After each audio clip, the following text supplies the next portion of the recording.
30 minutos pasaron de las 2 de la tarde, puntualísimo este segundo bloque, y les adelantábamos recién que teníamos un invitado, y es Adrián Moyo. ¿Cómo estás, Adrián? ¿Qué tal? ¿Cómo está? Buenas tardes, muchas gracias por la invitación. Siempre es un gusto estar acá, así que... Y siempre es un gusto recibirte. Adrián Moyo es periodista, es el director de la biblioteca de la ENERC, de la Escuela Nacional de Experimentación y Realización Cinematográfica. Lo dije bien y sin trabarme. Sí. Estuvo ya hace un tiempo acá también hablando en su momento de la historia del Festival de Cine de Mar del Plata, que bueno, cada vez se hace más grande la historia con el presente que tenemos, pero de lo que vamos a hablar en este momento es de una actividad que va a ser el día de mañana, y a partir de eso de otras cosas, porque decíamos, el lunes se cumplen 70 años del bombardeo a Plaza de Mayo.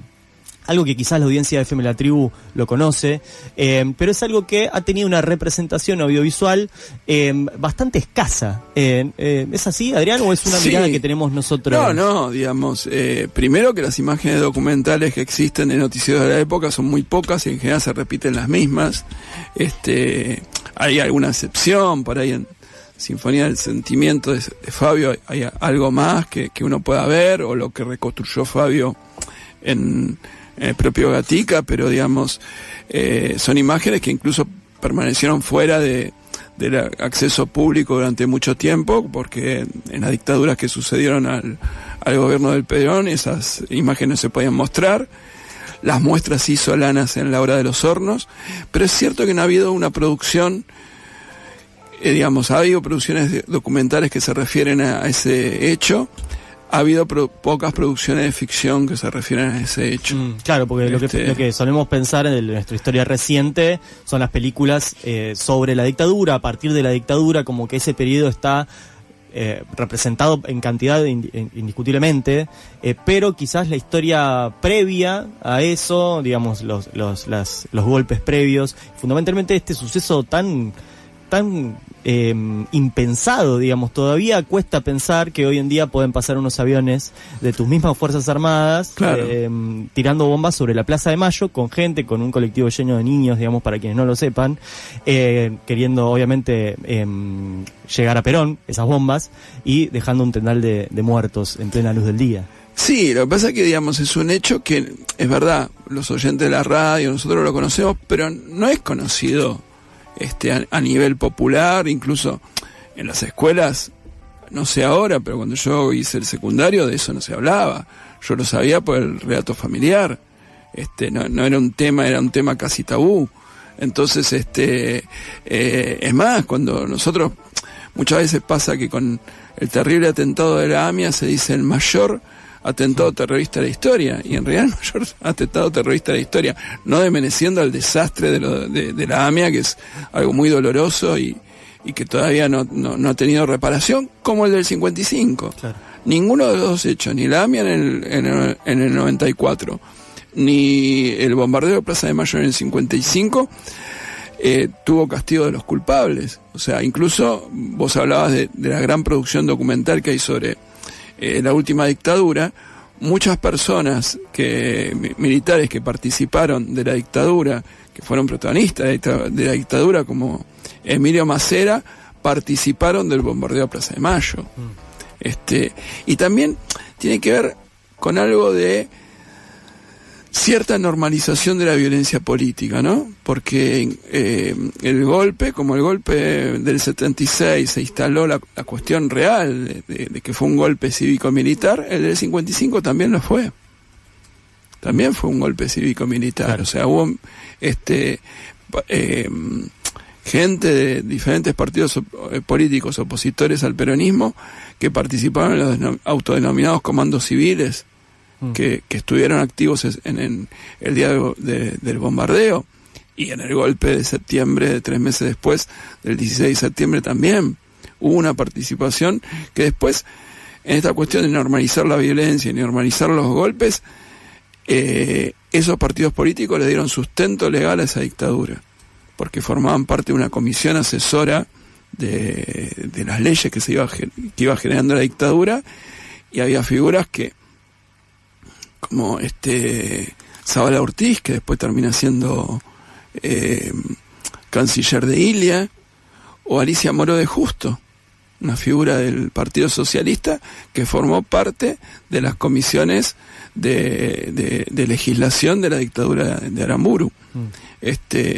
Entonces, hay toda una parte de la historia oculta. No sabemos, digamos, no se conocen a nivel popular los nombres de los responsables del bombardeo, de los pilotos que tiraban bombas y ametrallaron, porque hay que decir, no solamente fue un bombardeo, ametrallaron toda Avenida de Mayo.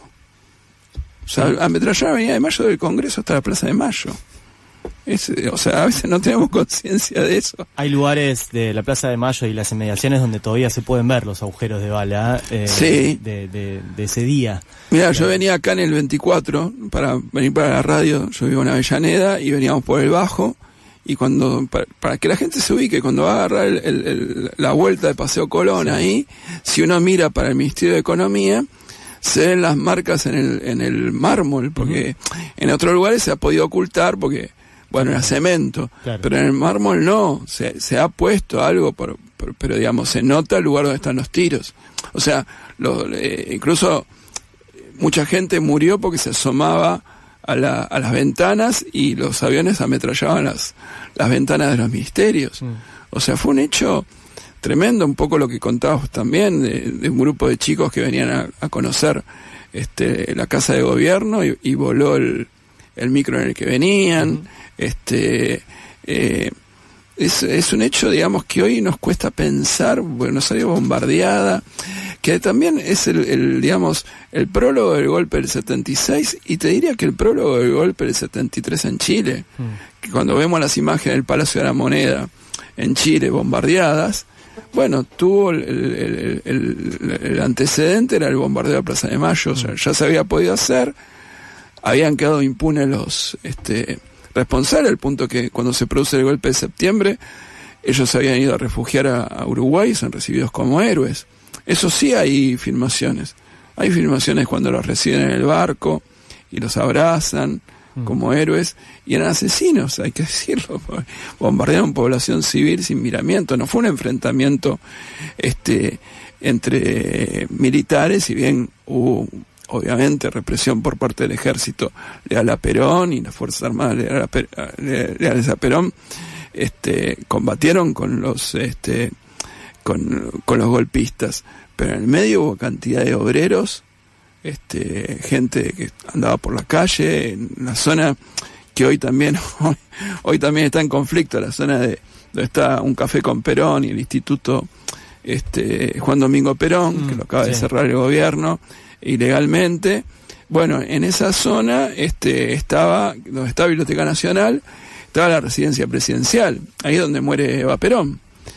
Esa residencia también lo bombardean y mueren dos jóvenes y una mucama que estaba en un balcón de ahí por efectos del ametrallamiento y del bombardeo de esa zona. O sea, no es solamente Plaza de Mayo lo que se bombardea. Claro. Se bombardea ese lugar, como les decía, toda Avenida de Mayo y toda la zona del Bajo.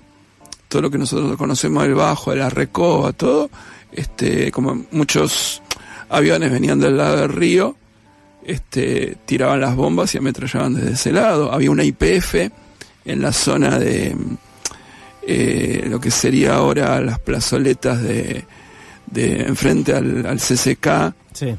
Bueno, ahí había una YPF, la bombardearon, le tiraron bombas también a un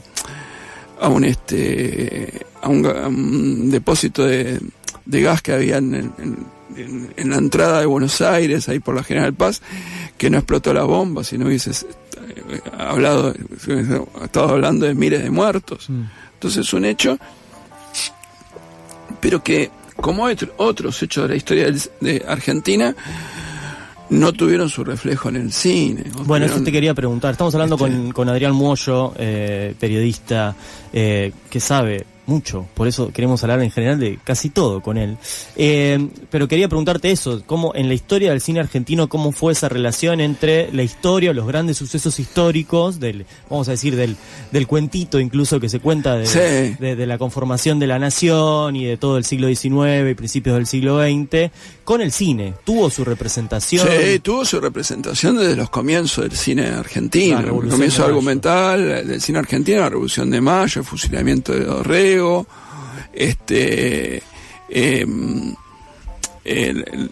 el himno nacional, que incluso ahí está la primera forma de alterar un poco la historia, porque lo ponen a San Martín presente en el momento que se canta el himno nacional, cosa que no ocurrió. Pero digamos, siempre hay que leer esas películas. A mí es un tema que me apasiona, tocas un tema que a mí me encanta, lo he tratado mucho, el tema de la relación de historia y cine, porque también tiene que ver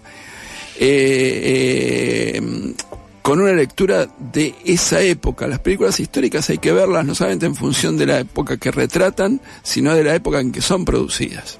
Entonces, como todo relato histórico. Como todo relato histórico. Por ejemplo, hay un libro que lo recomiendo mucho, y no es porque lo hayamos editado desde la biblioteca del Instituto de Cine, en la época hacíamos un concurso y ya no podemos hacer más, pero bueno, hacíamos un concurso de investigaciones y publicamos un libro que se llama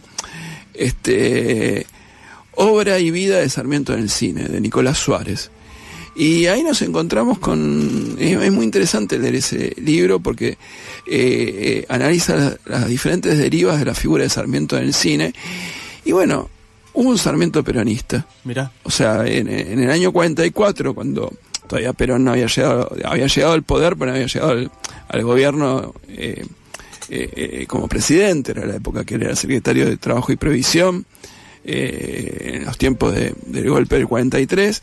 En el 44 se hace su mejor alumno con guión de Homero Mansi.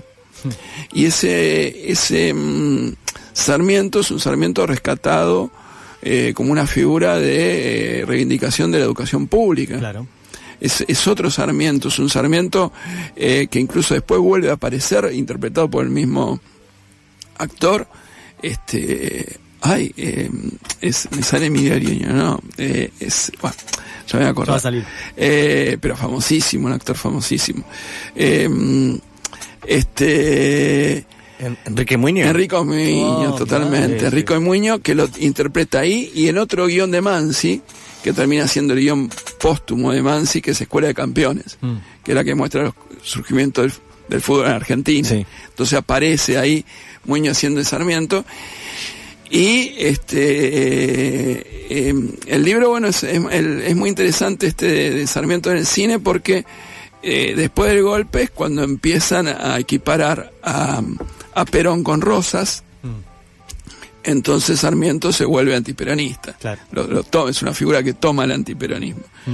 Sí, una figura en disputa en muchos niveles. También ha tenido su revisionismo reciente, luego de un revisionismo previo en el que se lo puso del lado de los malos de nuevo, ¿no? Desde el progresismo, desde la constitución de ese revisionismo del kirchnerismo. Sarmiento quedó un poco del lado de los malos. Después se volvió a revisar eso también desde el mismo sector, diciendo, che, acá hay por lo menos complejidad.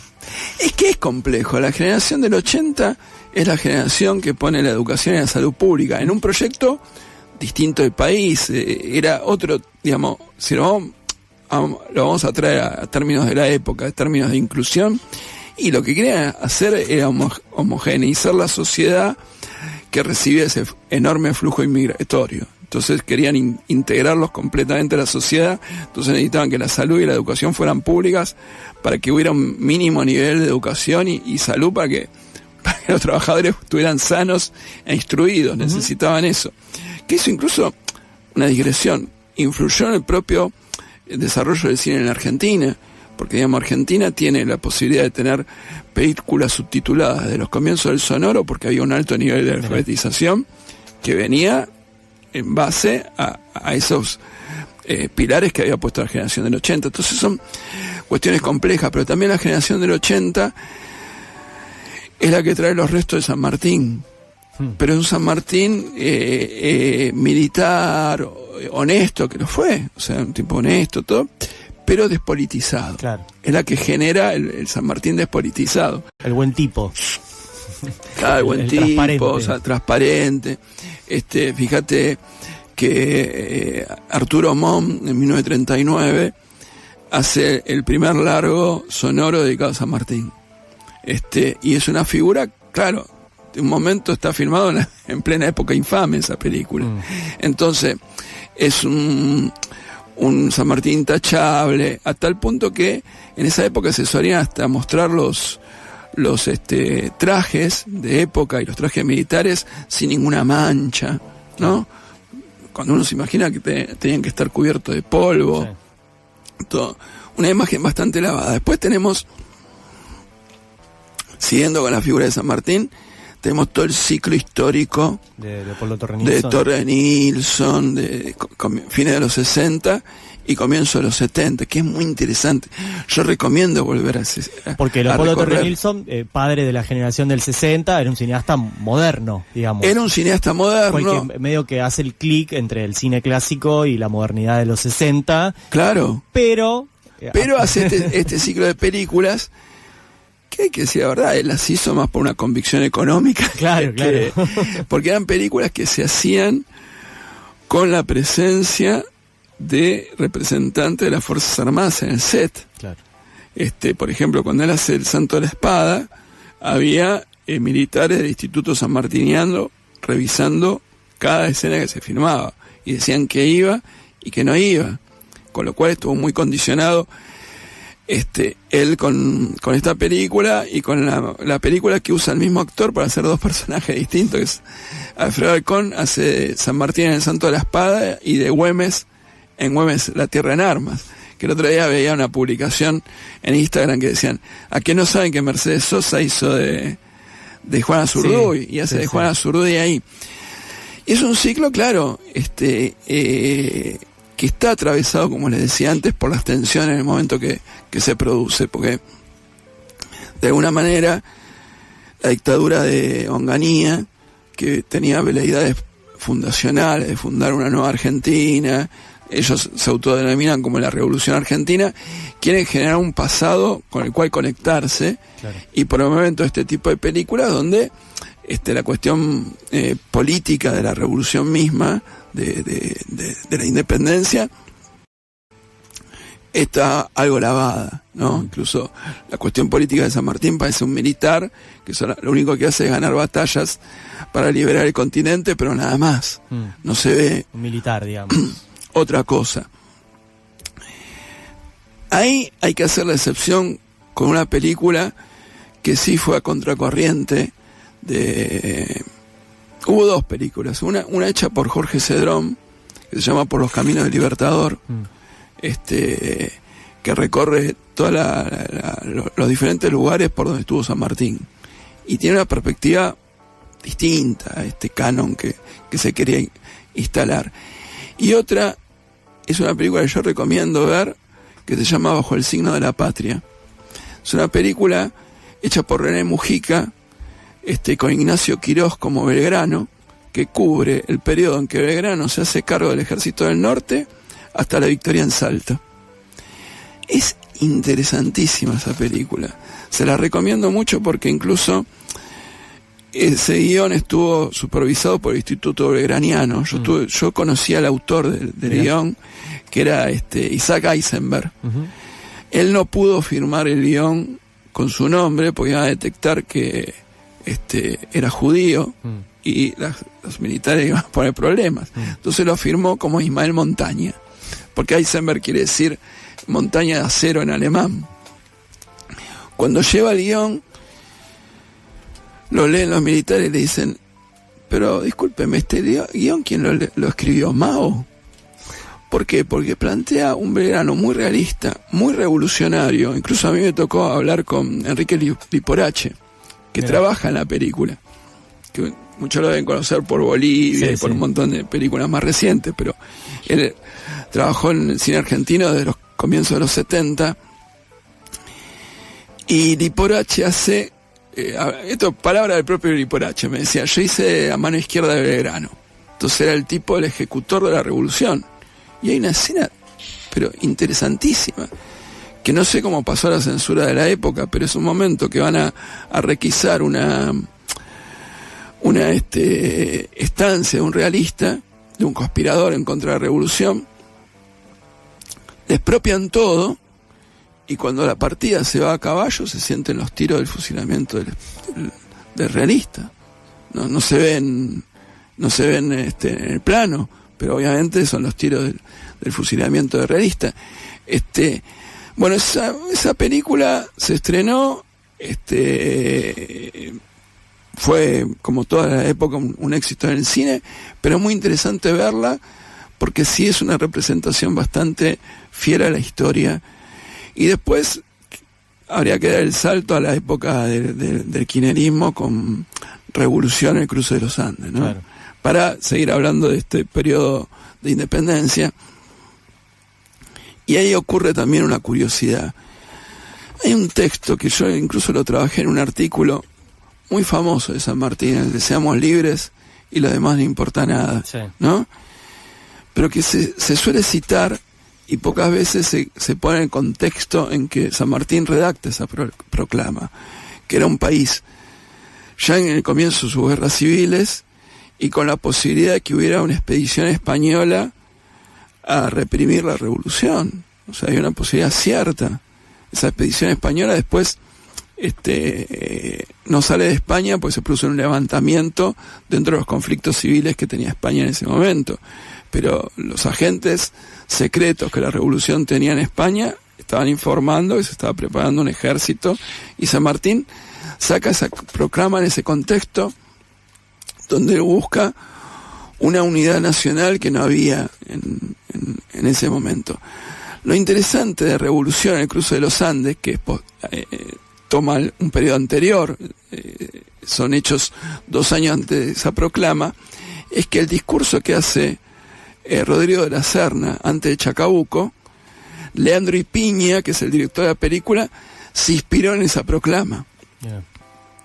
Yo le pregunté a Ipiña, porque incluso, fíjate en este tema que nos convoca el cine histórico, cómo a veces el cine histórico genera ideas equivocadas con respecto al devenir. Entonces, yo me acuerdo que hace unos 4 o 5 años, antes de la pandemia, creo que en el 2019, un profesor, creo que en Tucumán, que se vistió de San Martín y dijo la proclama que Rodrigo de la Serna dice en la película. El docente se disfrazó de San Martín ante sus alumnos, fíjense en YouTube, sí, se lo ponen, y los diarios durante años dijeron la arenga de San Martín en Chacabuco. Y yo hablando con Ipiña me dice, no hubo ninguna arenga, pues San Martín no era de hacer arengas. Hay una arenga que hace San Martín muy breve, previo a Maipú y después del desastre de Cancha Rayada, pero no era un tipo que reuniera a las tropas. El trabajo político lo hacía antes, y militar lo hacía antes. Pero Leandro me dice, mira, a mí me resulta extraño porque, digamos, yo me inspiré en la proclama de 2019 para hacer esa arenga, pero esa arenga no existió en la realidad. Sin embargo, los diarios y este profesor, creo que de un secundario, un primario, creyeron que lo que mostraba la película era real y lo empezaron a reproducir como real. Bueno, solemos decir que el cine es de lo que está hecho de los sueños, también está la historia está hecha de los relatos sobre la historia. Claro. Pensaba también en Belgrano, de 2010, la película de Sebastián Pivoto con Pablo Rago. Que como que no tuvo la misma repercusión quizás que Cruce de los Andes, pero a mí es una película que me gustó mucho y que tiene un componente quizás un poco más, juega un poco más. Claro, pues juega con los tiempos, siempre es un continuo flashback que va pasando. Con un diálogo medio de un Belgrano viejo que cuenta o que repasa su vida. Claro. En ese sentido es como un poco menos escolar, si se quiere. Sí, es cierto, y que pasa por los momentos oscuros de Belgrano, el ocaso de Belgrano, todo que en general el cine no lo había tratado. El cine había tratado este periodo que yo les decía de Bajo el signo de la patria, o en otra película de la década del 40, Nace la libertad, toma el éxodo jujeño, que también aparece Bajo el signo de la patria. Pero no ese periodo donde Belgrano se ve inmerso también en las guerras civiles, como en una segunda etapa de jefe del ejército del norte.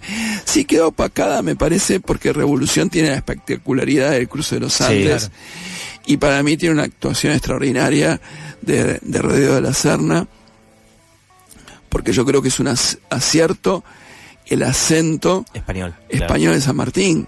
Y te diría que más que español, es un acento andaluz. Claro. Porque San Martín, hay que tener en cuenta que a los 8 o 10 años, entra en la milicia en España, en la zona de Andalucía, en el regimiento de Murcia. Él tiene el bautismo de fuego, estamos hablando del siglo XVII, XIX. Claro.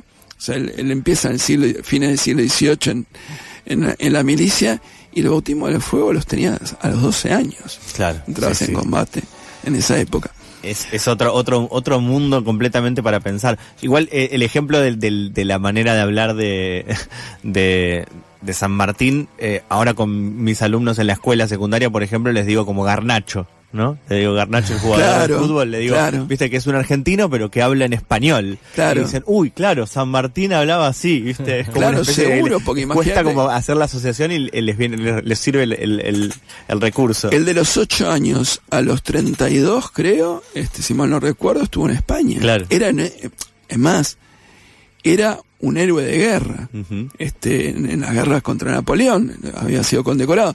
Y fíjate que hay una cosa muy interesante en Revolución. Hay una escena donde San Martín se despide de Remedios. Y es maravillosa porque a mí, si ustedes la ven, hay algún eco de la carta de despedida del Che ahí. Porque dice, si algo me pasara, si algo me ocurriera. Y esto es donde pone, me parece, un dato muy realista de la época, muy atado al hecho histórico. Se jugaba la vida estos tipos. O sea, si a San Martín lo agarraban, lo iban a tratar como traidor. O sea, si queremos entender el nivel de compromiso que tenían esos hombres convertidos en próceres por los avatares de la vida. Bueno, no sé si ellos se pensaron convertir en próceres. La vida los llevó a eso. Pero yo recomiendo, digamos, si alguna vez alguien va a Bogotá, hay un monolito donde están la lista de todos los muertos fusilados por los españoles cuando ellos retoman Bogotá. Porque Buenos Aires es la única ciudad revolucionaria, la única capital revolucionaria que no volvió a caer en manos de los españoles. Pero las que volvieron a caer tuvieron una represión sangrienta. Me voy a detener un hecho histórico muy breve, no me quiero ir, porque no está retratado, cosas que no retrató la historia. A ver. Muy interesante. No recuerdo el nombre de este militar español que después de la caída de los patriotas chilenos en Rancagua en 1814, se convierte en un represor, pero un asesino que quemaba gente viva, torturaba, un genocida, realmente un genocida, que cae capturado por San Martín en Chacabuco. ¿Saben lo que hace San Martín? Lo juzga. Lo manda a juzgar, no es que lo fusila sumariamente, lo juzga y lo cuelgan. Es como nuestro Nuremberg, nuestro juicio a la Junta. Claro, ¿no? Es el antecedente. Cuando hablamos de esa, por ejemplo, yo estoy en términos cinematográficos, estoy muy enojado con la película de Robert Duvall, Assassination Tango, sí. Porque ahí la historia es de un tipo que contrata a un sicario para matar a un represor. Sí, que acá en nuestro cine estuvo retratado en Matar a Videla, por ejemplo, ¿no? En una película argentina reciente, de esta idea de la fantasía de alguien que dice, bueno, no hay justicia, corregir la ficción lo que no se hizo en la realidad. Claro, pero el gran mérito de como país que tenemos es haberles dado el juicio justo que ellos no le dieron a la gente que mataron. Eso es valiosísimo. Y San Martín establece un antecedente que ojalá se volviera sobre ese hecho histórico y lo retrataran, porque dio un ejemplo. lo atrapó, lo apresó, lo juzgó y lo colgaron. Adrián Mollo, periodista, director de la biblioteca de la ENERC, lo van a poder escuchar mañana y lo van a poder ver, porque va a estar ahí en JJ, en Jean Jaurès 347, acá en el barrio de Abasto. El día que bombardearon la Plaza de Mayo, van a estar proyectando el primer episodio. El segundo episodio de Las Palomas y las Bombas, una serie de Maximiliano González. Va a estar también Julia Rosenberg, el mismo director, Maximiliano González, y Adrián Mollo. Va a estar lindo. Va a estar lindo porque incluso el título que pusimos fue un título gancho. Me preguntaban qué título le ponemos. Pongamos el día que bombardearon Buenos Aires, porque eso va a atraer un público que, como hablábamos al comienzo de la charla, no conoce. Sí. O sea, bueno, tenemos la nevada mortal del Eternaut, del día que nevó en Buenos Aires. Bueno, el día que bombardearon, ¿cómo el día que bombardearon Buenos Aires? Bueno, vengan y entérense. Sí. Es una serie de 5 capítulos que vincula historias ficcionales, vinculadas con gente que estuvo en el bombardeo, civiles o militares que estuvieron ese día ahí, y va reconstruyendo a través de esas historias ficcionales toda la historia del bombardeo. Me estaba acordando de Maten a Perón, un documental de Fernando Musante, que son entrevistas a sobrevivientes que estaban en la plaza. Mirá. Y que tuvo una circulación en un momento en el diario Miradas al Sur, que salía los domingos, traía unos DVDs. Mira. Y traía todas las semanas un documental, lo cual es una cosa que hoy la digo y parece ciencia ficción, ¿no? Y era te llegaba, y yo me acuerdo que en ese momento llegó ese y dije, ¿qué onda esto? O sea, sabía obviamente de los bombardeos, pero era como, no sabía que había un documental con los testimonios. Que tienen también las mismas imágenes, si ven el documental. Claro, y el documental son las mismas imágenes de las que veníamos hablando. Pero tiene los testimonios de época. Y una cosa breve, hay una historia que a mí me llamó la atención, que la contó una actriz argentina, María Rosa Fugazot. María Rosa Fugazot, algunos la conocen, una actriz de larga trayectoria, hace pocos años en el programa de Jay Mammon. Programa de mucha audiencia. Sí. Y ella contó que ella iba al colegio el día del bombardeo, se tomaba el colectivo en el Bajo. María Rosa Fugazot era la hija de una muy famosa vedette de la época, muy famosa, María Esther Gamas, y de Roberto Fugazot, un actor y cantor de tango que fue miembro del trío argentino que integraba a Lucio de Mare, el autor de Malena, para establecer un poco el marco de época, un trío que le abrió las puertas del tango en España. Bueno, María Rosa Fugazot se va a tomar el colectivo y en eso empiezan a bombardear.